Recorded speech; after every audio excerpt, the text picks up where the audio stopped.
yaitu sepertiga dan materi tentang kurikulum merdeka dan kurikulum berbasis cinta.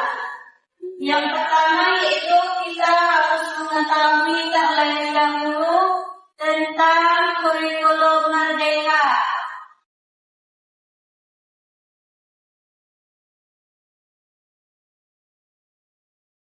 Jadi, kurikulum merdeka ini adalah kurikulum yang memberikan keleluasan kepada satuan pendidikan, baik itu guru maupun siswa. Jadi, kurikulum merdeka ini dikembangkan oleh Kementerian Pendidikan, Kebudayaan, Riset dan Teknologi, yang mana hal ini merupakan bagian dari kebijakan Merdeka Belajar. Kurikulum merdeka ini bertujuan untuk menciptakan proses pembelajaran yang lebih fleksibel dan berorientasi pada kebutuhan pendidik. Teman-teman semuanya, dia muncul dalam dunia pendidikan karena sebagai respon adanya fenomena learning loss, yaitu akibat pandemi COVID-19. Dan di kurikulum merdeka ini memberikan kebebasan kepada guru. Topik pembelajarannya sama, akan tetapi kebebasan itu diberikan kepada guru dalam mengajarkan materi pembelajarannya kepada peserta didik. Dan kebebasan ini merupakan kemerdekaan yang diberikan kepada guru dalam memproses peserta didiknya. Di sini, guru itu diberikan yang namanya independen, yang kedua otonom. Jadi kedua ini diberikan kepada guru dalam mengajarkan pembelajaran kepada peserta. Yang kedua yaitu adapun tujuan dari kurikulum merdeka. Yang pertama yaitu untuk mengembangkan potensi peserta didik itu secara maksimal. Jadi kurikulum merdeka yang ada dalam dunia pendidikan itu bertujuan untuk memberikan kesempatan kepada peserta didik ini mengembangkan kemampuan atau karakteristik yang ada pada masing-masing peserta didik. Jadi pendidikan pada saat kurikulum merdeka ini tidak hanya menggunakan pendekatan yang seragam, akan tetapi lebih kepada bagaimana pendekatan tersebut sesuai dengan kebutuhan peserta didik setiap individu. Yang kedua, yaitu untuk menjadikan pembelajaran yang lebih bermakna. Jadi, kurikulum merdeka ini dalam dunia pendidikan juga bertujuan untuk menciptakan pembelajaran yang bermakna, yang dimana pembelajaran di sini tidak hanya berfokus pada penyampaian atau berorientasi pada penyampaian materi saja, akan tetapi juga pada bagaimana pemahaman terhadap konsep materi yang diajarkan di sini dan bagaimana penerapan atau implementasinya dalam kehidupan nyata.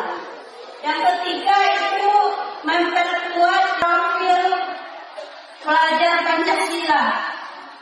Jadi tujuan dari kurikulum merdeka ini juga bertujuan untuk membentuk peserta didik itu beriman, bertakwa, berakhlak mulia, lalu kreatif, mandiri, mampu bergotong royong dan menghargai keberagaman. Terakhir yaitu menyiapkan peserta didik yang mampu menghadapi tantangan global. Jadi kurikulum merdeka ini dia membekali peserta didik itu dengan yang namanya critical thinking atau berpikir kritis, lalu kolaborasi, komunikasi dan kreativitas yang dibutuhkan pada abad ke-21 tentunya. Baik, yang selanjutnya yaitu kurikulum berbasis cinta.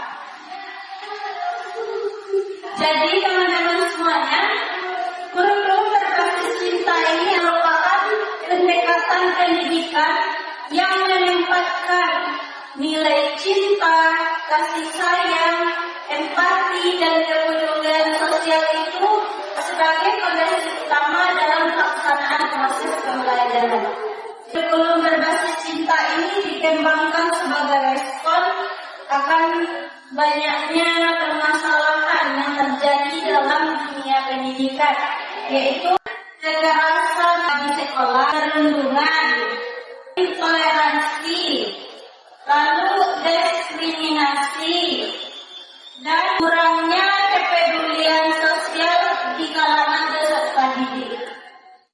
Karena inilah makanya kurikulum berbasis cinta ini muncul dalam dunia pendidikan. Selanjutnya, teman-teman semuanya, kurikulum berbasis cinta ini dia merubah paradigma pendidikan yang dimana pendidikan yang selama ini itu hanya berorientasi atau fokus pada aspek akademik saja, sehingga dengan adanya kurikulum berbasis cinta ini maka berubahlah menjadi pendidikan yang lebih manusiawi, yaitu berorientasi pada pembentukan karakter.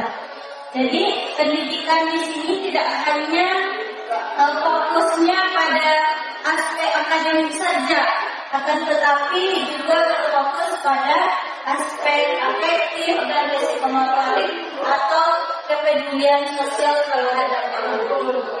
Yang selanjutnya yaitu ada tujuan dari kurikulum berbasis cinta. Tujuan dari kurikulum berbasis cinta yang pertama yaitu ada yang namanya membentuk manusia yang berkarakter. Jadi membentuk manusia yang berkarakter ini maksudnya memiliki kepribadian yang berakhlak mulia dan bersikap positif. Yang kedua, juga bertujuan untuk menumbuhkan sikap empati dan kepedulian sosial, mana peserta didik itu diajak untuk melihat kondisi orang lain sehingga peserta didik itu memiliki kepedulian terhadap orang lain. Yang ketiga, yaitu membangun moderasi beragama. Jadi bertujuan untuk membangun sikap toleransi dan menghargai perbedaan pendapat yang ada di dalam dunia pendidikan. Dan yang terakhir yaitu untuk membangun hubungan yang humanis dalam dunia pendidikan. Baik teman-teman semuanya, sekian penyampaian materi dari saya. Jangan lupa dipelajari lagi materi kita tentang kurikulum merdeka dan kurikulum berbasis cinta. Semoga materi yang saya sampaikan dapat bermanfaat untuk kita semua. Saya akhiri dengan nun wal qalam wa yasturun. Wassalamualaikum warahmatullahi wabarakatuh.